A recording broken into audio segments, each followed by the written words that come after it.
Okay, we're going to start the meeting again, and we're going to go through the charter questions and vote on those. So before we do that, Patricia Morgan, State Rep. Morgan. Hi, everybody.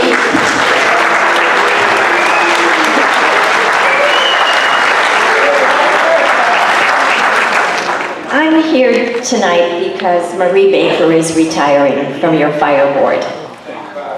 You have been blessed to have this woman on your fire board. She has brought talent and energy and effort. She has done everything with determination, but a good humor.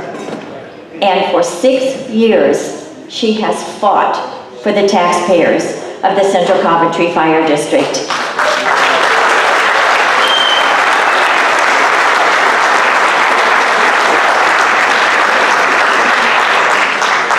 She really deserves your praise. And for me, I brought her a citation from the State House. And it is to Marie Baker in recognition of your retirement as Vice Chairman of the Central Coventry Fire Board for your commitment and dedication to go above and beyond your duties in representing the people of Central Coventry. So help me thank her.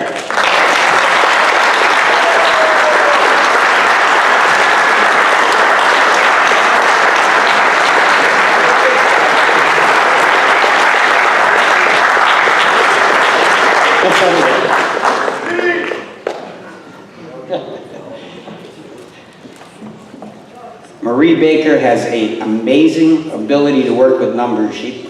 The stuff that we were handed last October was, just amazing. The accountant for the state wouldn't share some of the stuff with us. He said the format was proprietary, so we just got handed numbers. The bank, we didn't know what was in there. And Marie jumped at it, put the numbers together so we knew right away. We never missed a payroll. We never missed a bill. We never paid any late fees or anything, and it was because of Marie Baker. She ran out, got another bank. None of the banks wanted to deal with us. And so she did a lot of hard work on the numbers. We were never bankrupt because we didn't have any trucks or buildings. We were bankrupt because we didn't have any money. And when the state handed it to us, we had a grand total. We were able to find around $330,000. That was it, which is not a lot of money when you have payroll for 30-some people and other bills. She was able to cobble it all together, get a bank that would take us, Bank Newport, and kept the thing going, and you didn't hear anything from us. Nobody put any letters out or press releases, just went to work, put her head down, and just kept on working. Marie, thank you. Thank you very much. We're going to go through the charter changes real quick, unless there's questions on some, but we wanted to give people voice on any that they have questions about. On the first one, to request an amendment to and an addition to Chapter 492 of the Public Laws, blah, blah, blah. Anyway, first, Section 3, the only change on that is that we're going to 100 qualified voters instead of 25. At the annual meeting, not your board meetings every month, just this, the once-a-year annual meeting. All those in favor of that charter change, say aye. Aye. Any opposed? Okay, so that carries. There's always one. Call of Section 4, special meetings of the fire district may be called upon written request of not less than 100 qualified voters. A lot of reasons for that. It's so that it doesn't just become a nuisance thing that's too easy, but yet 100 isn't bad out of a population of 20,000 if somebody's serious. So all those in favor of Section 4, special meeting, say aye. Aye. Any opposed? That one carries. Dave, you're keeping track of all this, correct? Okay, Section 5, directors and officers of the corporation moderator qualifications. 7, where are the changes? Section B. Section B. Okay, any inhabitant qualified to vote at any district meeting may be a candidate for district office, provided, however, that no one who is employed by the district as a firefighter or employed by another fire district in the town of Coventry as a firefighter or employed by another municipality as a firefighter or employed by the state of Rhode Island as a firefighter. So basically, employee or any relative is defined in the Rhode Island Code of Ethics, Rhode Island General Laws 3614-2, of a district employee shall be a candidate for district office. However, no one who is employed as a firefighter shall be a candidate for district office unless he or she has been retired or separated from said employment for more than 1 year at the time of his or her candidacy. Candidate must submit to the district clerk the title of the elective office sought, together with a petition signed by 20 inhabitants qualified to vote at any fire district meeting at least 60 days prior to the date of the meeting. The list of signatures is to be certified by the district clerk no later than 30 days prior to the annual special meeting of the fire district. And that's it on that section. Oh. That's it. FE, the board of directors shall have the power to declare an office vacant if the person filling that office fails to attend 3 consecutive monthly meetings of the board without prior notification to the board. The board is authorized to excuse the absence of a director from any meeting. If the vacancy shall occur on the board 6 months or more prior to the next regular election, a special election shall be called by the clerk in the manner set forth in section 4 of the charter. Such vacancy shall occur less than 6 months prior to the next regular election. The vacancy shall be filled for the unexpired terms by the remaining members of the board. And that's it. All in favor of this change? Any opposed? The ayes have it. That passes. Duties of the board. Duties of the board of directors. The board of directors shall hold monthly public meetings to conduct the business of the district. Can't just move on because you feel like it. Pardon? Can't just move on because you feel like it. You need to have discussion on it. Oh, you want, do we have to have discussion? No, we don't have to have discussion. It can be a vote. Section 6, duties of the board of directors.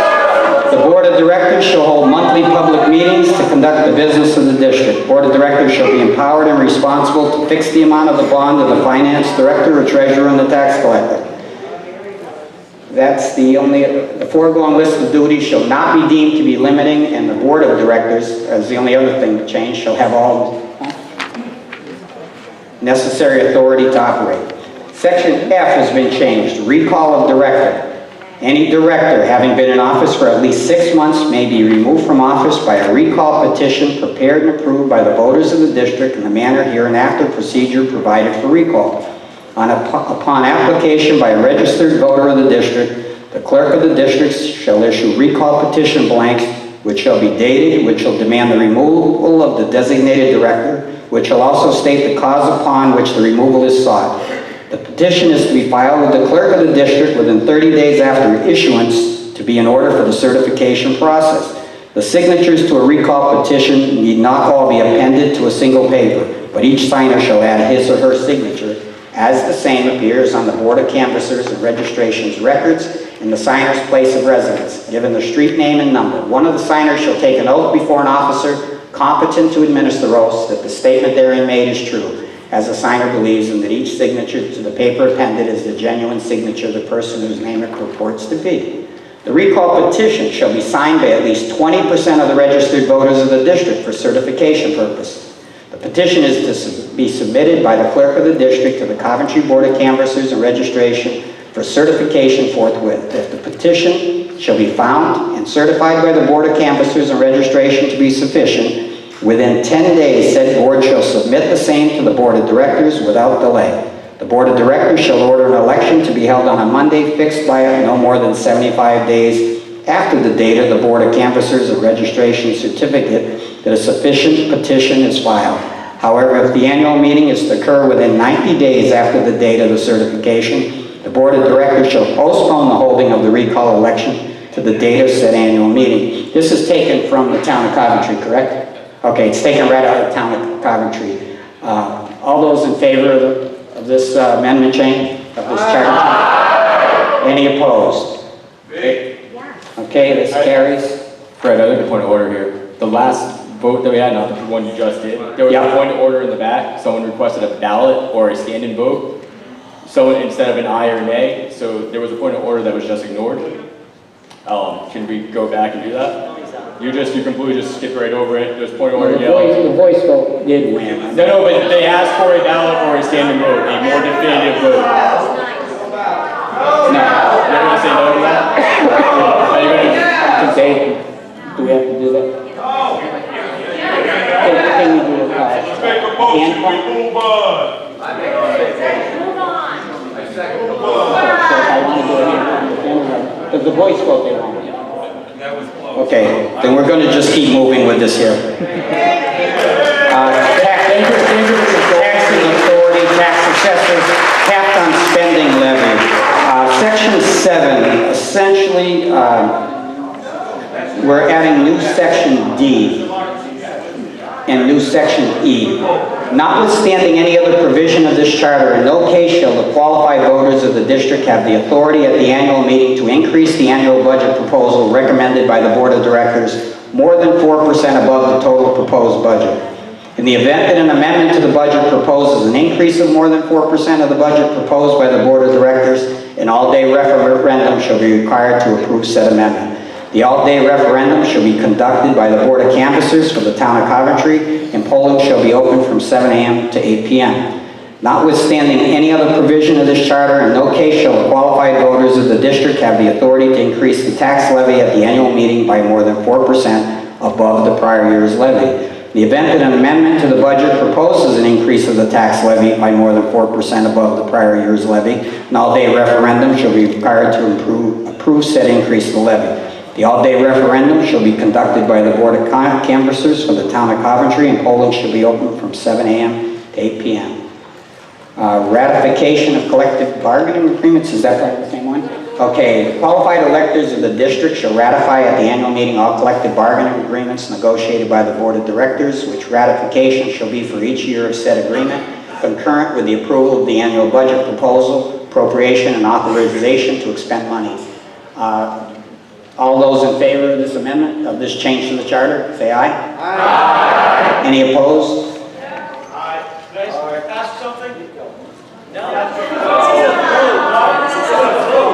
That's a vote. He's on the vote. Okay. Tax collector. There shall be a district tax collector who shall be appointed or employed by the district. The tax collector shall collect and cause to be deposited into a federally insured bank or banking institution as designed by the Board of Directors.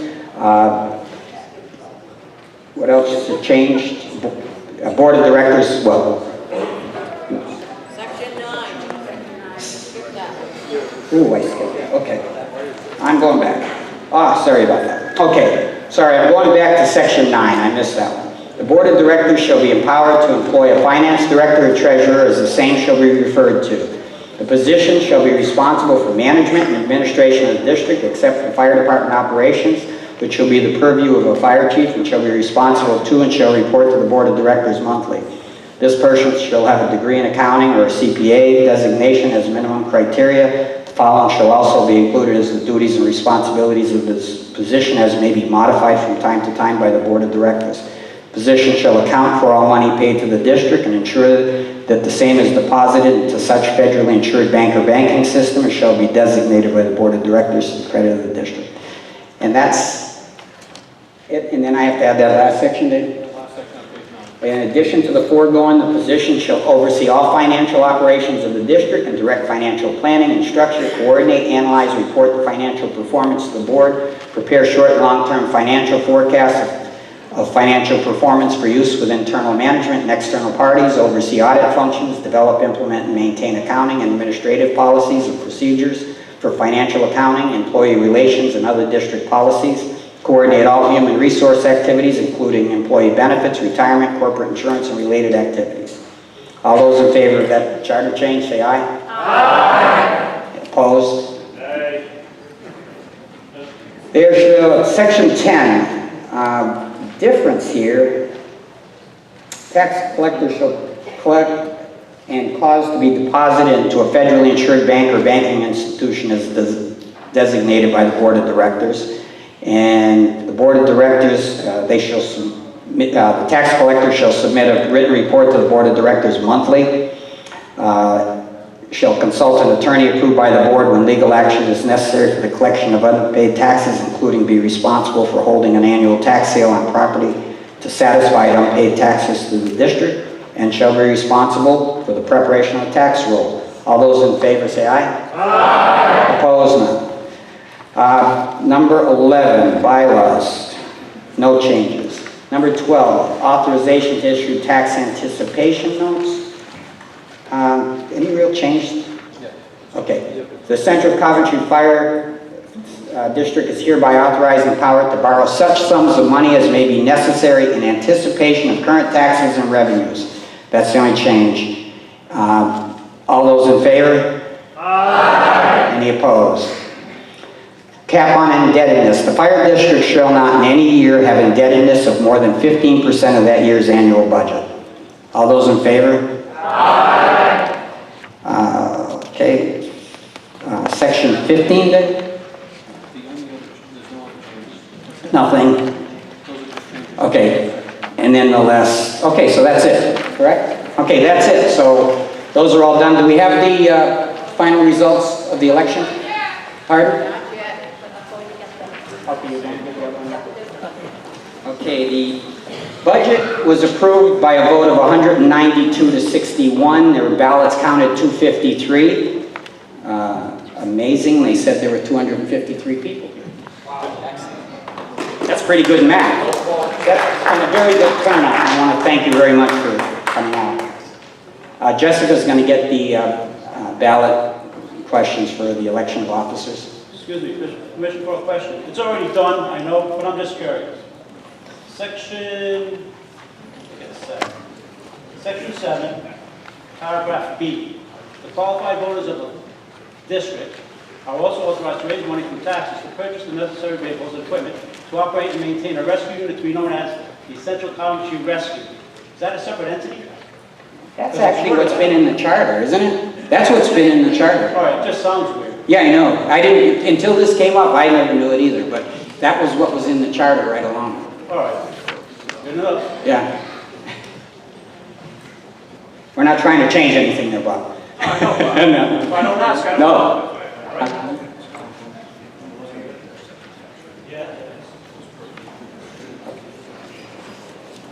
Okay. We're looking for a resolution to set the tax rate based on the approved budget, and that would be at 2.37 residential and 3.56 on commercial.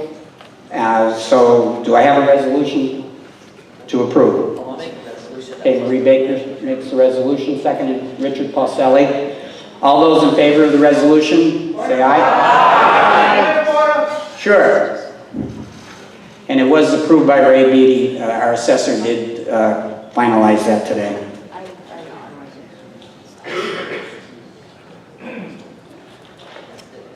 The taxpayers have the authority at this meeting to set the levy. Yeah.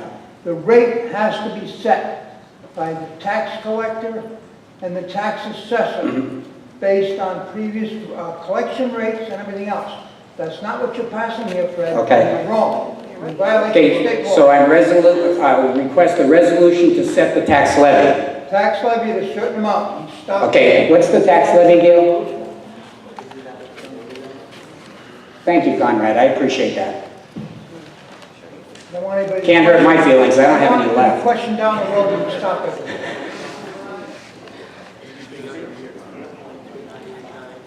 $4.195. Maybe someday. Gail? What is the budget that's anticipated to be raised by taxes? Okay, this is the one from Ray Beatty. Net tax levy is 433444507. Yes, that's the levy. That's the levy you want to come out of the taxes. Okay. They have to go back, because they're gonna make changes in the next couple of weeks of different accounts. They're gonna have appraisals that change things, they're gonna have petitions. You have to be prepared for that. That's why the law is set the way it is. Okay, Okay? thank you, Conrad. So we'll have a motion to accept the tax levy of 433444507. I make a motion that we will accept that. Okay, Marie Baker, Richard Pacelli. All those in favor say aye. Aye. And opposed? Thank you very much, Conrad. Appreciate the wording always has to be correct. And Appreciate that. Okay, so now the only thing we have left is as soon as Jessica gets back with the ballot. They're still counting. They're still counting? Okay. Yes?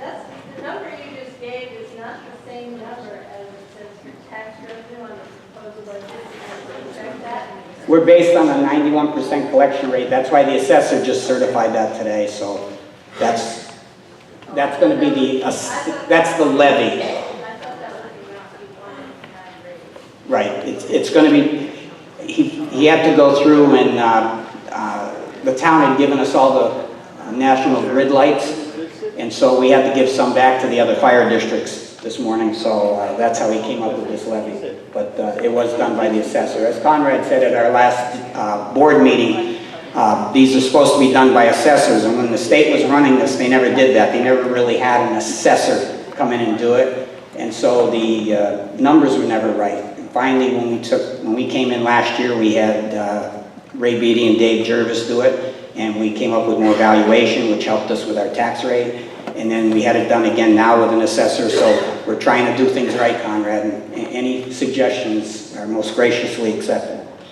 So all we're doing now is just waiting for the election of officers. And I don't know how soon that'll be. Wonderful check. Can you please?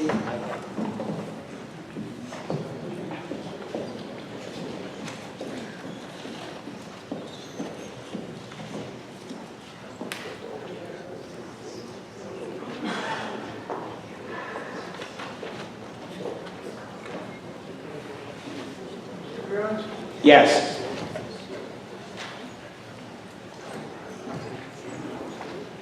Thank you very much for coming tonight to the meeting. We appreciate your support. Last year, I addressed the taxpayers at this meeting and asked them to buckle down and pull hard, and we'd get out of this. I personally want to thank the board, the members of the board, and the members of the department for the job that was done this year to get us to where we are. It seemed like World War II all over, but we won again. My hat is off to all of us.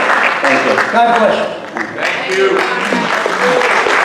And I would definitely like to thank the firefighters on behalf of the board too. It's been a long mess, and this year we've been trying our best to get going forward, and that's our pledge now, is we're going to keep trying to go forward, getting things better, and working together. So I look forward to that. Is that on a contract? So this is going to be on MASH, where you're going to give me a piece of paper, hold your arm over it, and Fred just signed down here? No, not. I'm just kidding, Bob. Well, since you broached the subject. No. Seeing how you brought this up. No, we had a tentative agreement, you guys voted it down. I'm just curious why, because it wasn't giving the taxpayers a big hit, if any minimal at all. I'm sure we'll be talking. It'll take You're right, 10 you're months. right. 10 more minutes. 10 We months. sell it to one easy year, and then we can negotiate again. This is two, actually, this is 2 easy years already. And from what I understand, it's a 3-year contract, no hit until year 3, and it's minimum at that. Okay. If these guys want to elaborate, that'd be great. But Okay. anyways, you want to move forward, We're getting there. Bob. because again, I'm kind of tired of paying the sins of others. Now that we're working. Whoa. Time out. That's it. Bob, thank you very much. I appreciate your comments, and I do appreciate all the hard work you've done. So, we gotta wait. Marie, we'll smell the flowers for about 10 minutes.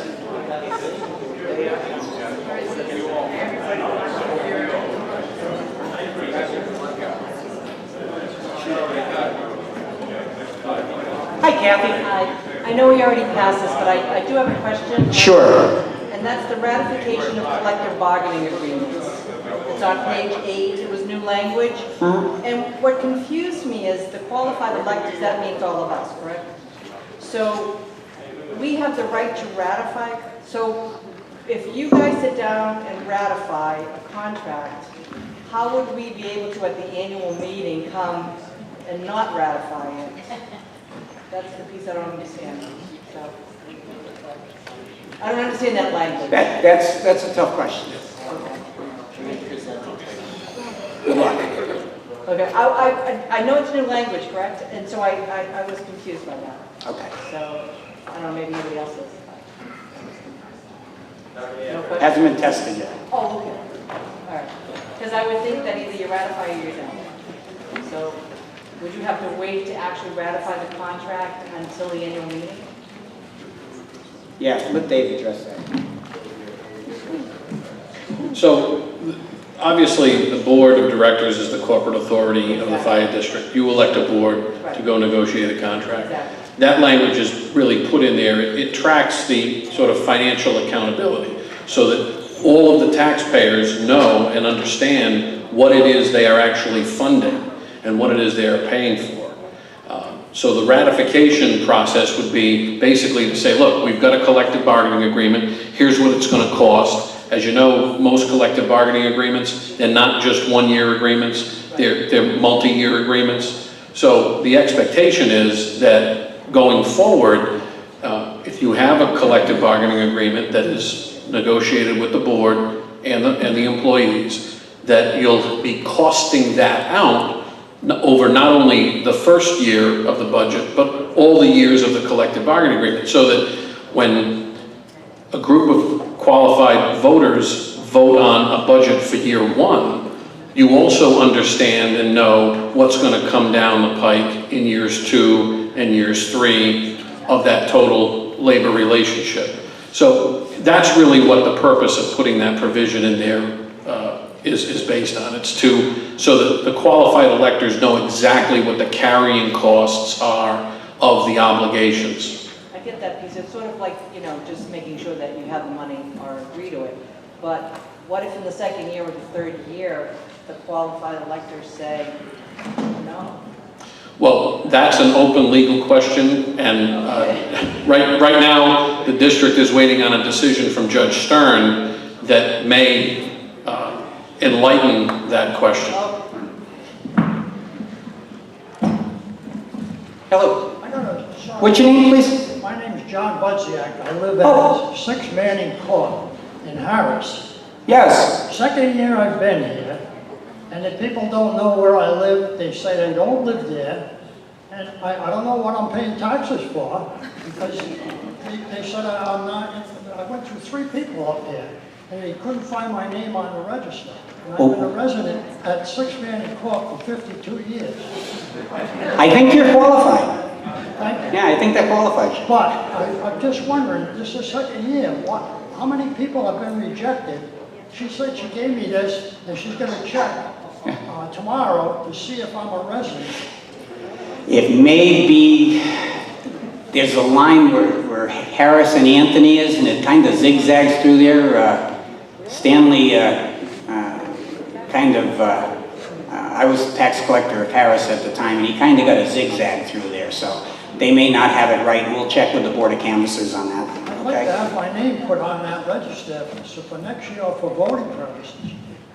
Yeah, see, the best thing would be if they zigzag to the right on you for Anthony and to the left from us, and then you wouldn't get taxed at all. Say, but I guess it didn't work that way.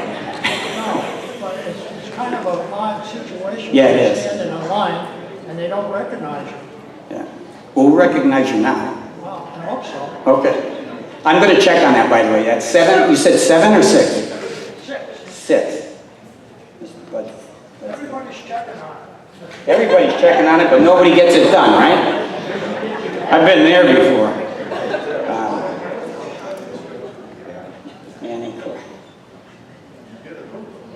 Yeah, for years, Harris and Anthony, we both taxed them, and so nobody paid either one. Anyway, we have the election. There are 3 open seats, and the person with the least number of votes actually is the winner, but she doesn't know it, or he doesn't know it yet. The top vote getter was Cindy Fagan Perry with 179 votes. Second was Sandra with 152 votes. Third is Richard Poselli with 146 votes. And fourth is Dorothy Berube with 143 votes. If you ever wonder sometimes if your vote counts or not, it counts. At least it counts here. So I want to thank everybody for coming. Next month's meeting we'll have the swear in the officers. And that's it for tonight. With that. take a motion to adjourn. Motion to adjourn.